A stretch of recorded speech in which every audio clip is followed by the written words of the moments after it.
Just দু একটি কথা ওনাকে ওনার সম্বন্ধে দু একটি কথা বলার জন্য অনুরোধ করবো। বসে দিদি।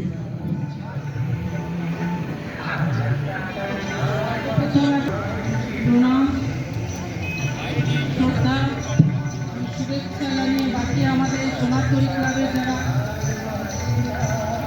কর্মকর্তা এত বড় উদ্যোগ দিয়ে একটা আয়োজন করেছে তাদেরকে অশেষ ধন্যবাদ। এছাড়া আমাদের এই দৌবাদি এলাকার যেসব মা বোনেরা ভাইয়েরা কচিকাচারা যারা আছে তারা যে আনন্দে আজকে মিটিং এসেছে শুভ পঞ্চমীর দিনে তাদেরকে শুভেচ্ছা জানাই। তারা আনন্দ করুক আগামী ষষ্ঠী সপ্তমী অষ্টমী নবমী এবং একটা কাজ করতেই হয়। এরপরেও কিছু কাজ আছে যেটা সমাজকে সচেতন করতে হবে। সমাজকে সচেতন করতে আপনাদের বাড়িতে বাচ্চা বাচ্চা ছেলে মেয়েরা যারা স্কুলে যাচ্ছে তাদেরকে আপনারা স্কুলে পাঠিয়ে দিচ্ছেন, কিন্তু তারপর আপনারা জানতে পারছেন না কোথায় কি হয়ে যাচ্ছে, কোথায় চলে যাচ্ছে, কোথায় এদিক ওদিক না বলে চলে যাচ্ছে। দেখা গেল দুদিন পরে সে ফিরে আসছে, কোনো সময় দেখা গেল যে আপনাদেরকে থানা শরণাপন্ন হতে হচ্ছে যে আপনার বাড়ির যে ফুটফুটে মেয়েটি যে পড়াশোনা এত ভালো, দেখা গেল হঠাৎ করে তার কি মাথায় মতিভ্রম হলো, সে একটি ছেলের সঙ্গে কোথায় চলে গেল।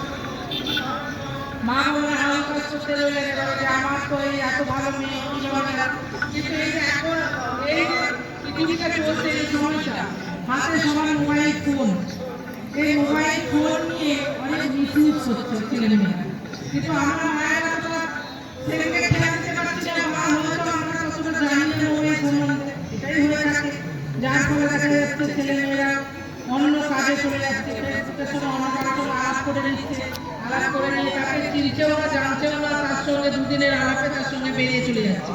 সে কোথায় যাচ্ছে সে নিজেও জানে না, তাকে নিয়ে গেল, নিয়ে গিয়ে কোথাও একটা জায়গায় নিয়ে চলে গেল, নিয়ে গিয়ে দেখা গেল যে ছেলেটা আসছে ফ্রড, সে ধোকাবাজ। দুদিন চার দিন তার সঙ্গে থাকলো, তারপরে টাকা পয়সা যেগুলো নিয়ে গেল বাড়ি থেকে পট্টি করে নিয়ে গেছে তোমার বাড়ি থেকে মায়ের ফ্রডের হাতে বিক্রি করলেন, সেখান থেকে সে টাকা কামিয়ে নিল।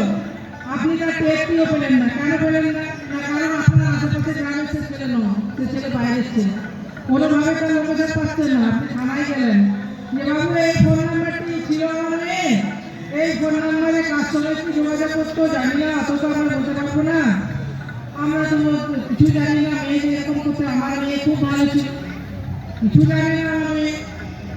দেখা গেল একটি কমপ্লেন করলেন, 18 বছরের নিচে বয়স থাকলে পরে তার সেই অনুযায়ী কমপ্লেন হবে, কেস হবে, তার জন্য পুলিশের খোঁজাখুঁজি করবে, তার হয়তো ফোন ডিটেলসটা চাইবে। দেখা গেল সেই ফোনটি এখন লোকেশন পাওয়া যাচ্ছে মুম্বাই তো এত ছোট জায়গা নয়, সেখান থেকে যে আপনার মেয়েটিকে খুঁজে এনে নিয়ে যাবে, তাহলে সেই খুঁজতে গেলে অনেক প্রসিডিওর লাগবে। সেই প্রসিডিওরে দেখা গেল করতে এমন এমন জায়গায় লুকিয়ে রেখে দেবে ওরা, সেখান থেকে খুঁজে বের করা মুশকিল আছে। এবারে কি করবেন? আপনারা এই যে ছুটছেন, প্রধানের কাছে আসছেন, পুলিশের কাছে যাচ্ছেন, ডিএম এর কাছে যাচ্ছেন, এসপির কাছে যাচ্ছেন, কিন্তু আলটিমেট রেজাল্ট হবে যে থানায় করছেন, সেই থানায় আপনাকে রিলিফ দেবে, কিন্তু ওখানে গেলে ওনারা হয়তো বলছে আরে এই কেসটা দেখো তুমি, আমাদের কাছে কি চাইবেন, কি আছে তথ্য দাও আমাদের স্যারের কাছে যাবো, আমরা বলে দেবো স্যার এই জিনিসগুলো করেছি, ঠিক আছে খোঁজ লাগাও। এর বাইরে ওনারা বলতে পারবেন না, আমাদের কাগজ কলম যদি ঠিক থাকে আমাদের কিছু বলতে পারবেন না। কিন্তু কষ্টটা হচ্ছে মা বাবার কষ্ট হচ্ছে, মা বাবা সেই মেয়েটিকে দেখতে পাচ্ছে না, তাকে কি অবস্থার মধ্যে আছে, সে মরছে না বাঁচছে না কি হবে, তার মার্ডার হবে না খুন হবে, রেপ কেস তো জিন্দগি শেষ হয়ে গেল, তা ঘুরে দাঁড়ানো খুবই মুশকিল আছে। তাহলে এই জিনিসগুলো থেকে বাঁচতে গেলে কি করতে হবে? প্রতিটা মাকেও সচেতন হতে হবে। একটা মেয়ে যখন 12-14 বছর যখন তার আস্তে আস্তে তার কিশোরী ব্যাপারটা আসছে, তার মনে অনেক কিছু স্বপ্ন থাকবে, সেই স্বপ্নটাকে ও দেখতে শুরু করবে, কিন্তু মাকে তার সঙ্গে বন্ধুত্বপূর্ণ আচরণ করতে হবে, তবে সেখানে কিছুটা রিলিফ পাবে। যদি একটি মেয়ে মায়ের সঙ্গে তার বন্ধুত্বপূর্ণ আচরণ থাকে, তবে সে বলতে পারবে মাকে যে মা জানো আজকে একটি ছেলে আমাকে এইভাবে প্রপোজ করেছে।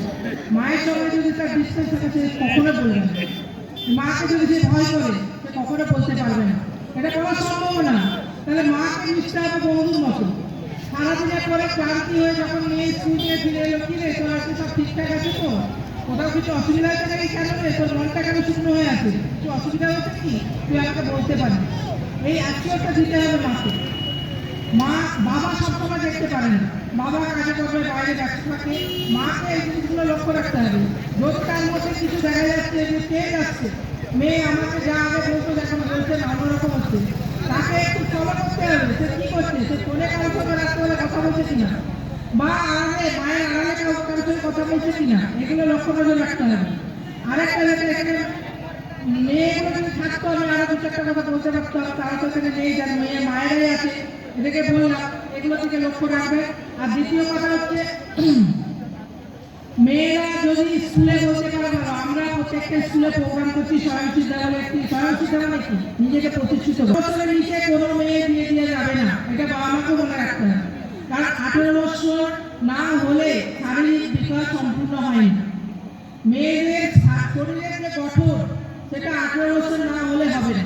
তাহলে 18 বছর অব্দি ওয়েট করতে হবে, তাকে পড়াশোনা শেখাতে হবে।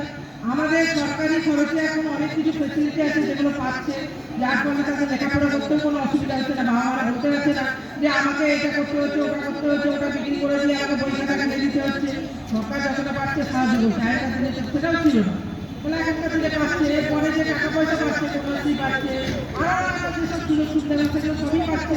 তাহলে বোঝা যাবে মাকে মনে রাখতে হবে যে আমার মেয়ে 18 বছর না হলে আমি বিয়ে দেবো না। সে যত যাই হোক না কেন, আগে মেয়েদেরকে বলবে যে বাবু তোমরা 18 বছর একটু পড়াশোনা করো, যদি কাউকে ভালো রাখতেই পারে তোমার, কিন্তু সেটা 18 বছর পরে এসে তুমি যদি আমাকে বলো যে হ্যাঁ মনে করি বিয়ে দেবে, নিশ্চয়ই দেবো, তার সঙ্গে দেবো, কোনো অসুবিধা নেই। কিন্তু তোমরা 18 বছর আগে বিয়ে করো না। 18 বছর আগে বিয়ে করলে কি আর অপুষ্টিতে ভুগবে, একটি বাচ্চা হয়ে গেল, দেখা গেল বিকেল হলো বাচ্চা হলো, দেখা গেল শ্বশুর বাড়িতে সেটা নিয়ে গন্ডগোল শুরু হলো, নানা রকম শারীরিক কষ্ট করেছে মেয়ে, কি হবে পরবর্তীকালে বাপ মায়ের ঘরে এসে বসবে। তাহলে এটা বুঝতে হবে যে একটা মেয়ে যখন শারীরিক গঠন সম্পূর্ণ হবে, লেখাপড়া একটু করুক, কমসে কম গ্রাজুয়েট হলে ভালো, সে একটা টিউশন করিয়েও খেতে পারবে। তারপর যদি তাকে দুবেলা না খেতে দেয়, সে বলবে ঠিক আছে আমি আমার পেট খরচে চালিয়ে নেবো, তোমার খরচা আমি থাকবো না, সে করতে পারবে। সে দরকার হলে ছোটখাটো একটা বিজনেস করতে পারবে। এখন অনেক রকম বিজনেস আছে যেগুলো মেয়েরাও করছে, একটা ছোটখাটো দোকান করে স্টেশনারি গুডসের একটা দোকান যদি করতে পারে, সেটাও নিয়ে নিজে চালাতে পারে। তাহলে এইগুলো মায়েদের বাবাদের অন্তত মনে রাখতে হবে যে বাচ্চাদের কোনোভাবে ওইভাবে দিয়ে দেওয়া যাবে না।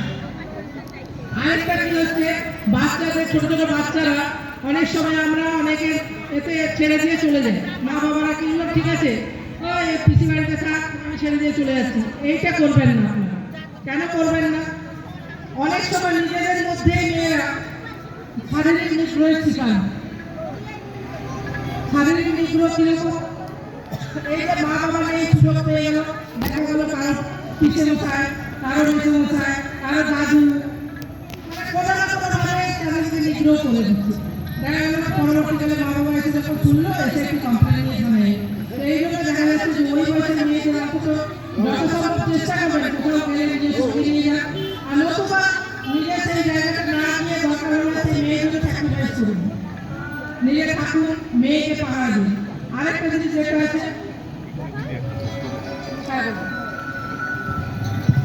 এখানে একটা প্রশ্ন করবো। ধরুন যেরকম আপনি বললেন যে কোনো আত্মীয় বাড়িতে ছেড়ে দিয়ে এলো, এবার সেখানে কিছু অঘটন ঘটলো, সেক্ষেত্রে অনেকেই দ্বিধা করেন থানায় যেতে বা অন্যান্য কোথাও যেতে, বা বাবা মা প্রথমত বিশ্বাসই করতে চান না, যেহেতু আত্মীয় বা গণ্যমান্য ওরা। তো এবার অনেকেই দ্বিধা করেন থানায় যেতে। সেক্ষেত্রে পুলিশের তরফ থেকে আপনি কি বলবেন, কি সচেতনতা দরকার? এটা যদি নিজেদের লোকের মধ্যে কোনো শারীরিক নিগ্রহ হয়, অনেকে লজ্জায় ভয়ে বলতে চায় না, মান সম্মানের ব্যাপার থাকে, কিন্তু মেয়ের জন্য ওই মান সম্মানটা ভয় করবেন না, ওটা এগিয়ে আসবেন যাতে নিজেদের লোকরাও শাস্তি পায়। এই অপমান করার জন্য তারাও যেন শাস্তি পায়। তারা এই অপমান করলে তাদের ওই বোধটাই থাকবে না মনে, তারা ডেসপারেটলি আবার অন্য জায়গায় করবে। যার জন্য আপনাদের এগিয়ে আসতে হবে, আপনাদের থানায় জানাতে হবে, থানায় মহিলা পুলিশ আছে, আপনি যে পুলিশকে নাই বলতে পারেন, কোনো অসুবিধা নেই। প্রত্যেক থানায় একটা মহিলা পুলিশ আছে, আপনি গিয়ে তাদেরকে বলতেই পারেন, কোনো অসুবিধা হবে না। আপনার বন্ধু বান্ধব আছে, আপনার স্কুল আছে, স্কুলে বলতে পারেন, স্কুলের মাস্টারমশাইরা দায়িত্ব নিয়ে সেটা দেখতে পারেন, কোনো অসুবিধা নেই। কোনো টিউশন মাস্টার অনেক সময় দেখা গেল টিউশন মাস্টাররা বদমাইশি করছে, শারীরিক নিগ্রহ করে দিচ্ছে, কোনো বাচ্চাকে হয়তো ডেকে কোনোভাবে নিগ্রহ করে দিল। হামেশা হচ্ছে এগুলো। তো এইগুলো চেপে রাখার জিনিস নয়, চেপে রাখলে বাড়বে। এগুলো প্রতি মা বাবাকে এগিয়ে আসতে হবে। হ্যাঁ, আর আমারও মানে ওটাই মনে হয় মানে যার সঙ্গে অঘটন ঘটছে তার তো লজ্জার কিছু নেই, যে অঘটন করছে বা যে খারাপ কাজ করছে তার লজ্জা পাওয়া উচিত। যার সঙ্গে খারাপ কাজ হচ্ছে তার কোনো লজ্জার কোনো কারণ নেই। এটাই তো যদি বলতে চাইছে। হ্যাঁ, আরেকটা জিনিস হচ্ছে গুড টাচ আর ব্যাড টাচ। আমাদের আত্মীয় স্বজনরা কি করে, অনেকে গুড টাচ করে, ঠিক আছে, কেউ আদর করলো, একটু গাড়ি ধরে দিল, একটু ঠিক আছে, সেই যদি কোনো ইন্টেনশন ছাড়াই করে তাহলে সেটা হচ্ছে গুড টাচ। আর যদি কোনো ইন্টেনশন তার মধ্যে থেকে থাকে, কোনো বদমাইশি বদ মতলব যুক্ত কিছু থাকে, তাহলে সেটা হচ্ছে ব্যাড টাচ।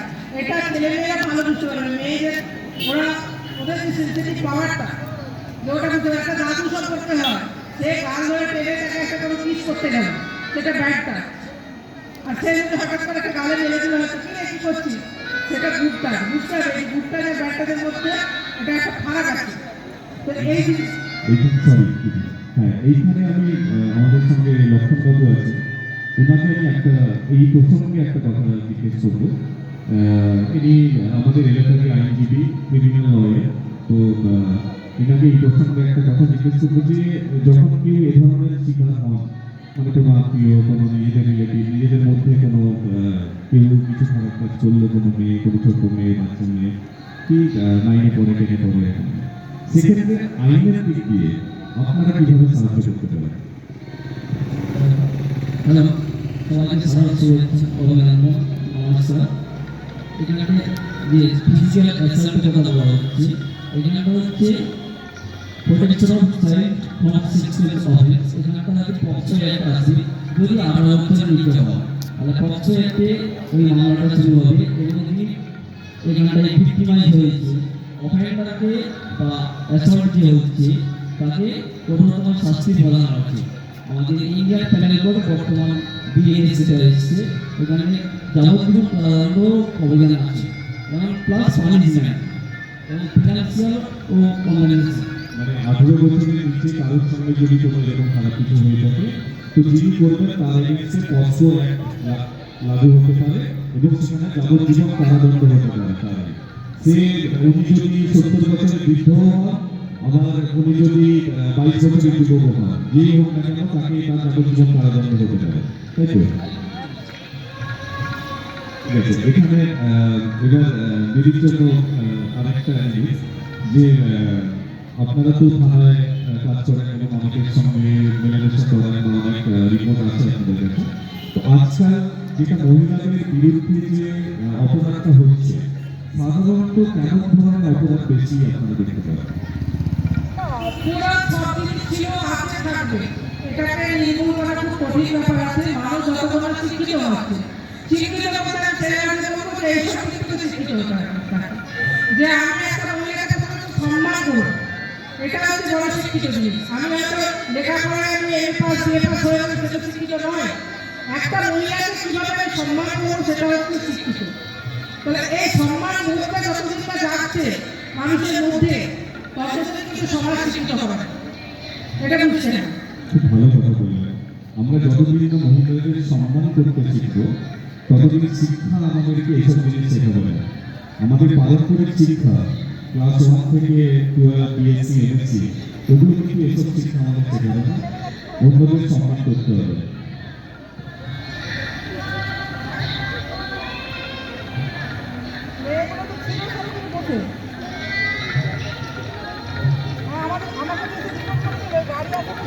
হ্যাঁ, এই বিষয়ে আরো কিছু বলার থাকে।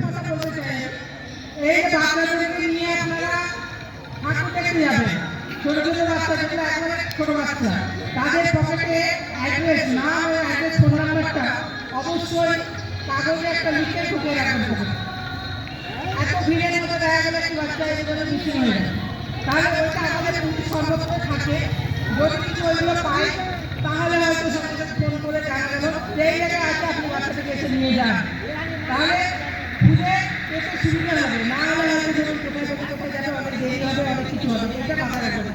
দরকার হলে একটা আইডেন্টি কার্ডের মতো বানিয়ে নিতে পারেন, কোনো অসুবিধা নেই। পুজো কদিন ঘোরার জন্য ঘুরতেই পারে, বাচ্চারা মায়ের সঙ্গে যাচ্ছে, হয়তো হাত খারাপ হয়ে গেল, এগুলো দেখবেন। এবং একটু বড় মেয়েরা যারা নিয়ে বেরোবেন, তারা অন্তত নিজেরাই নিয়ে বেরোন। বেশি রাত যদি হয় মা বাবার সঙ্গে থাকুন, অসুবিধা নেই। আমরা আছি রাস্তায়, আমরা এই কদিন চেষ্টা করবো আপনাদের নিরাপত্তা দেওয়া, কিন্তু তার মধ্যেও তো হতে পারে কোনো ঘটনা, তো হতেই পারে। সেই জন্য বলছি আপনারা থাকবেন, কেউ না কেউ গার্জেন একজন থাকবেন, হয়তো 5টা মেয়েকে নিয়ে যাচ্ছেন, সেখানে হয়তো দুটো গার্জেন সঙ্গে থাকবেন। তাহলে কি কোনো বিপদ হতে অনেক দূরে থাকবেন না। একটা ছেলেও যদি বদমাশি করতে যায় তো বদমাশি করতে পারবে না, কিন্তু গার্জেন আছে বাবা হবে। আমরা তো আছি, আমরা আসলে করছি, আমরা রাস্তায়, আমরা কত রাস্তায় থাকি, কিন্তু তারপরেও আপনাদের কিছুটা দায়িত্ব বোধ আছে। একটু চেষ্টা করবেন যাতে আপনারাও একটু সঙ্গ দিতে পারেন। বেশি রাত প্রয়োজনটা যদি সামনাসামনি দেখা দেখি বলবে যে বেশি রাত তোরা যাস না, তোরা তাহলে 8টা 9টা 10টার মধ্যে তোরা ফিরে চলে আয়। এখানে যদি একটা খুব জরুরি নাম্বার অ্যাভেলেবেল, থানার নাম্বার আছে, আমার নাম্বার আপনারা রাখতে পারেন। আমি এবার থানায় এখন যতদিন আছি আমার নাম্বার রাখতে পারেন, কোনো অসুবিধা নেই। এছাড়া 1098 একটা আছে নাম্বার, যেখানে যদি কোনো অসুবিধায় পড়তে পারেন আপনারা ফোন করতে পারেন। কোনো 1009 মনে রাখবেন, 1009। আমাদের এটা থানার নাম্বার আছে, মনে রাখবেন। আমার নাম্বার 7001592972 এই নাম্বারটা রাখতে পারেন। কোনো কিছু অসুবিধা হলে আপনারা ফোন করতে পারেন। হ্যাঁ, যদি সময় আছে তাহলে হ্যাঁ ঠিক আছে। হ্যাঁ, এখানে একটা জিনিস যেটা জানতে চাইছিলাম যে পুলিশ ডিপার্টমেন্টে এই মহিলাদের কীভাবে তাদেরকে ট্রিটমেন্ট দেওয়া হবে, তাদের সঙ্গে এরকম খারাপ কিছু হলে সেই সব নিয়ে কি কোনো প্রশিক্ষণ দেওয়া হয় বা তাদের কোনো ঘটনা যদি ঘটে যায়, তার গার্জেনরা পাড়ায় এলো, আমরা যে ভিকটিমকে সবসময় আলাদাভাবে তাকে ইন্টারোগেট করি।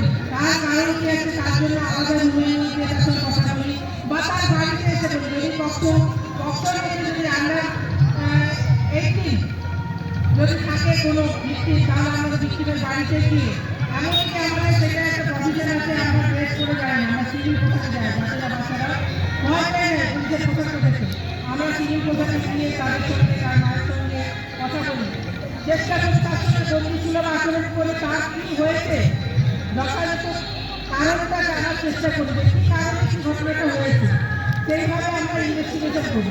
কারণ আমরা একটা বাচ্চা মেয়েকে যদি আমরা ড্রেস করে যাই, অনেক সময় সে ভয় কিছু বলতে পারে না, যে পুলিশের সঙ্গে বলবো না, কিন্তু আমরা সেই ভাবটা কাটিয়ে আমরা সিভিলে তার কাছে যে হাজির হই, যে বড় ধরনের ভয় নিয়ে আমরা আসছি, আমাদের কাছে নির্ভয়ে তোমরা বলতে পারো। ধন্যবাদ দিদি। এখানে সেই জরুরি পরিষেবা আপনি বললেন, আরেকটা জিনিস যেটা আমি প্রথমেই আপনি উল্লেখ করলেন যে যেটা সামাজিক মাধ্যম, যেরকম ফেসবুকে বা হোয়াটসঅ্যাপে কেউ যোগাযোগ করে নিয়ে যাচ্ছে, তো সেসব ক্ষেত্রে আপনাদের কত অসুবিধা হয় মানে ওগুলোকে ট্র্যাক করতে?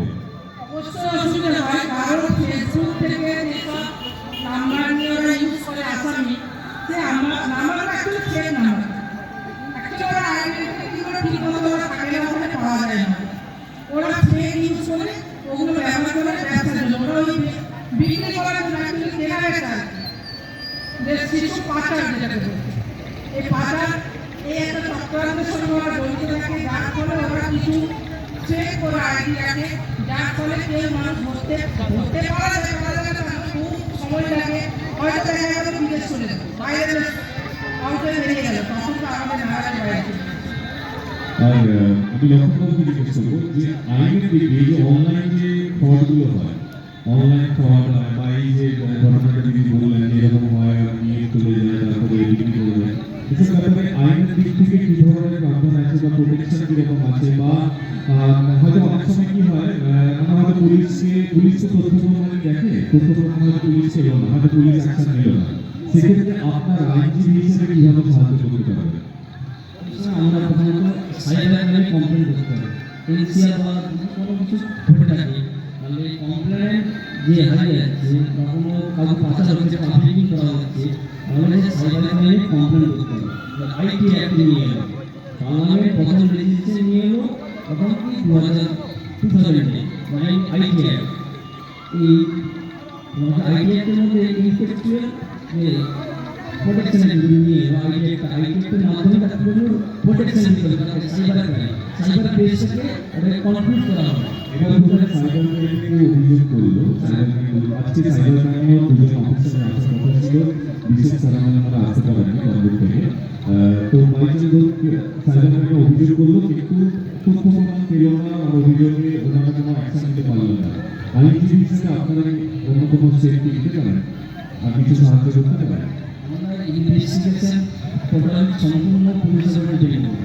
কোর্ট বারবার মনিটরিং করতে পারবে এবং নোটিশ দিতে পারবে যে ওই প্লেস থেকে তুমি কোনো ফেক আইডি যদি পাও, ওই ফেক আইডিটা ট্রেস করে সাইবার ক্রাইমে ইনফরমেশন আনতে হবে, কোর্টকে রিপোর্ট দিতে হবে। আচ্ছা। আপনারা কোনো অন্য কোনো আমাদের যে গোয়েন্দা লেভেলগুলো আছে হ্যাঁ। ওইখান থেকে রিপোর্টগুলো নিয়ে কোর্টে জমা করতে হবে।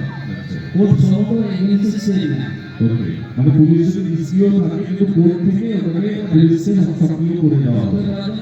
থেকে এবং সাইবার ক্রাইম ব্রাঞ্চ একটা বুঝলাম। ওই ক্রাইম ব্রাঞ্চে কমপ্লেন করে ওইখান থেকে ইনফরমেশন নেওয়া। বুঝলাম। দিদি বহু ব্যস্ত হচ্ছেন, দিদি আর দু একটা কথা যদি আপনি আপনার তরফ থেকে বলে আমি দিতেন। এটাই বলছি, রাস্তা আমার কাছে ইনভেস্টিগেশন করা, কিন্তু সেটা লেন্দি প্রসেসে সাকসেস হচ্ছে না কারণ কিন্তু অনেক লেন্দি হয়ে যাচ্ছে, সেক্ষেত্রে বাড়ির লোকরা ধৈর্য রাখতে পারছে না, তখন বারবার সমস্যার সৃষ্টি হচ্ছে, তখন দেখা গেল অনেক সময় কেস হয়তো ওইখানে ক্ষেত্রে আমার বাড়ির লোকের কোনো ইন্টারেস্ট থাকে না, কিছুদিন করে হয়ে যাওয়ার পর থেকে তারা হয়তো ঠিক আছে না আমার লোককে আর তো পাবো না, আমার মেয়েকে আমার ছেলেকে ঠিক আছে, তারা ওই ইন্টারেস্টটা হারিয়ে ফেলে, যার ফলে অনেক সময় দেখা যায় অনেক কেস হয়তো সাইড হয়ে যায়।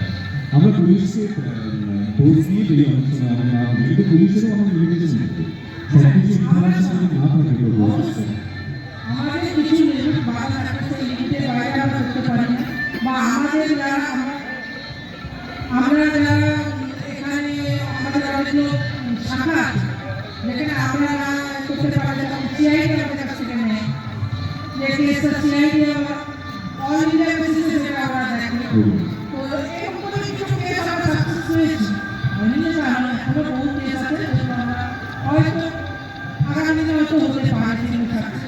আবার যেগুলো দেখা যায় মিছিল হয়তো দেখা গেলো 4 বছর আমার থানাতে দেখা গেলো 500 মতো মিছিল হয়েছে, দেখা গেলো হয়তো 880টা ফিরেই চলে এসেছে, হয়তো দেখা গেলো হয়তো নিজে থেকেই ফিরে আসে। ফিরে আসলো বা কোনো সময় যোগাযোগ করে পুলিশ হয়তো তাকে বলে অনেক সময় নিয়ে আসে, অনেক চলে আসে, ওখানে রাখা যাবে না, অনেক সময় পুলিশ হয়তো অনেক সেটাকে গিয়েও সেটাকে কভারে করে নিয়ে আসছে, কোন কেস আছে, তো দেখা যাচ্ছে না 800 যদি মিছিল থাকে তাহলে তো 500 আর এটা টিকতে দেবে না পুলিশে, পুলিশে থাকতে দেবে কি দেখা গেলো 880 জনের বুঝে কেস করতে হবে না, এটা কোনোভাবে হচ্ছে, কোনো না কোনোভাবে তাদেরকে রিকভারি করা আর হচ্ছে। এখন টেকনোলজি খুব উন্নত হয়েছে। হ্যাঁ, আমরা অনেক সময় আমরা এই ফোনের সিমগুলো যেগুলো ব্যবহার করছে, ফোনগুলো যেগুলো ব্যবহার করছে, সেইগুলোর উপরে আমরা সিরিয়াস নিয়ে অনেক সময় দেখা যাচ্ছে যে ওখানে দেখা যাচ্ছে, কখন যোগাযোগ করে ওখানে দিয়েছে আমরা যোগাযোগ করে ওখানে ওই মাধ্যমে আমরা অনেক সময় উদ্ধার করেছি। দাদা, 2-4 মিনিট আপনি যাই বলতে চান বলুন, তারপর আপনাকে ছেড়ে দেবো, আমি লক্ষণ বাবুর সাথে দু একটা কথা বলবো তারপরে। আচ্ছা, ঠিক আছে, আজকে আমি এখানে আসতে পেরে সত্যি খুব খুশি হয়েছি, আপনাদের ব্যবহার মনে থাকবে। যদি দর্শক বন্ধুদের থেকে যদি কারো কোনো প্রশ্ন থাকে সাইবার সিটির জন্য, আরো কিছু প্রশ্ন আছে? পুলিশ সম্পর্কীয় মহিলাদের ধরুন আমি পাশ দিয়ে চলে যাচ্ছি, তার পাশ দিয়ে এসে একটি ছেলেকে দুটি ছেলে চলে গেল, হঠাৎ করে একটি টোল টিকটাকি করেছে, যেটা আমার মহিলা হিসেবে আমার সম্মান নেই, সেটাই উচিত। মানে সাধারণ এমনি গায়ে হাত দেওয়া ছাড়াও কিছু করা যায়, আমি কাউকে একটা প্রযুক্তি করে দিলাম, এটাই উচিত। তার কি শাস্তি কিছু আছে? তার কোনো অনুমতি না নিয়ে তার একটা ছবি নিয়ে নিন। হ্যাঁ, মানে আশেপাশে কোনো মেয়ে যাচ্ছে, আপনারা পাশ দিয়ে গেলেন সাইকেল নিয়ে, কেউ কোনো দুটো ছেলে চলে যাচ্ছে, দু একটা কথা কোনো টিকটারি করে দিলেন, সেটাও করি। হ্যাঁ মানুষ পরে তো অনেক কিছু কথা বলে, হ্যাঁ, সেটাও কিন্তু আইনের দিক থেকে। এটাও আইনের অপরাধ আছে, হ্যাঁ, এবার সেখানে লক্ষণ হবে ওখানে শাস্তির কি ব্যবধান? শাস্তির ব্যবধান আছে, শাস্তি আইপিসি এবং ডিএনএসি শাস্তির বিধান আছে, হ্যাঁ, প্রত্যেকটা অপকর্মের জন্য শাস্তির বিধান আছে, হ্যাঁ, সেটাই। কোর্ট আছে তার জন্য পানিশমেন্ট দেওয়ার জন্য, ম্যাজিস্ট্রেটরা কোথায় আছে, হ্যাঁ। সেটাই। তাও অনেকে আরেক শাস্তি দেওয়া, এটা তো করো হ্যাঁ, সেটাই। তো সিস্টেম করা। কিভাবে দেবো? হ্যাঁ, দেখা গেল একটি মেয়ে চলে যাচ্ছে, পাশ থেকে একটি ছেলে কটূক্তি করে নিয়ে চলে গেল। ওই মেয়েটা নিজেই বলবে, কোর্টে গিয়ে বলবে, ওই মেয়েটা নিজেই কোর্টে গিয়ে বলবে যে আমাকে এটা বলেছে, এই লোকটি আমি তাকে চিনি, আমি তার মোটরসাইকেল নাম্বারটি এই, আমি যদি তার নামও না জানি, বললাম আমি নাম জানি না, ভয়েসটা তো রেকর্ডিং হয়নি। কোনো কিছু হবে না, মেয়েটার কথাটাই শেষ কথা। মানে এক্ষেত্রে মেয়েটার কথাটাই শেষ কথা। হ্যাঁ, খুব সুন্দর। হ্যাঁ, লক্ষণবাবু এই ব্যাপারে কিছু বলবেন? ইপিসিতে পানিশমেন্ট অবশ্যই আছে, প্রত্যেকটা ক্রাইমে প্রত্যেকটা পানিশমেন্ট থাকে। এই ইপিটিং এই যারা ইপিটিং বললেন এখানে শুধু এই সেকশনটা আছে না, ওর সঙ্গে আরো হিনিয়াস ক্রাইম আছে। ওই হিনিয়াস ক্রাইম একসঙ্গে কয়েকটা সেকশনকে একসঙ্গে অ্যানালগাস করে তখন পানিশমেন্টটা হয়। কিন্তু ইপিটিং পুরো পানিশমেন্ট হবে। যদি ইপিটিং হয় ইন্টেনশনটা আছে, অ্যাসাল্ট থাকে তার সঙ্গে ইন্টেনশনটা আছে কাজ করবে। ওই আমার ইন্টেনশন হয়ে যাচ্ছে, ওকে গালাগালি দেবো, এটা আমার ইন্টেনশন, তার সঙ্গে ওটা দেবো। ওটা মিনিসিয়া অবশ্যই থাকে, ক্রাইমের মিনিসিয়া। মিনিসিয়া যখন অ্যাটাচ হবে তখন ওই ক্রাইমটা আরও জঘন্যতম দাঁড়াবে, তখনই তার পানিশমেন্ট বাড়বে। বুঝতে সুবিধা হবে। অন্য কোনো প্রশ্ন আছে আপনাদের? ঠিক আছে, ধরে নিচ্ছি প্রশ্ন নেই। ঠিক আছে দিদি, অনেক ধন্যবাদ। আনন্দ করুন, সবাই ফুলাই কদিন ভালো করে আনন্দ করুন। আর আমি চাইবো, হ্যাঁ আমি চাইবো যত বছর আপনি এখানে থাকবেন প্রত্যেকবারে আসুন আমাদের কাছে। এটা আমি চাইবো। আমি আপনাকে ফোন করেছিলাম, আমার সঙ্গে কথা হয়েছিল। হ্যাঁ, তো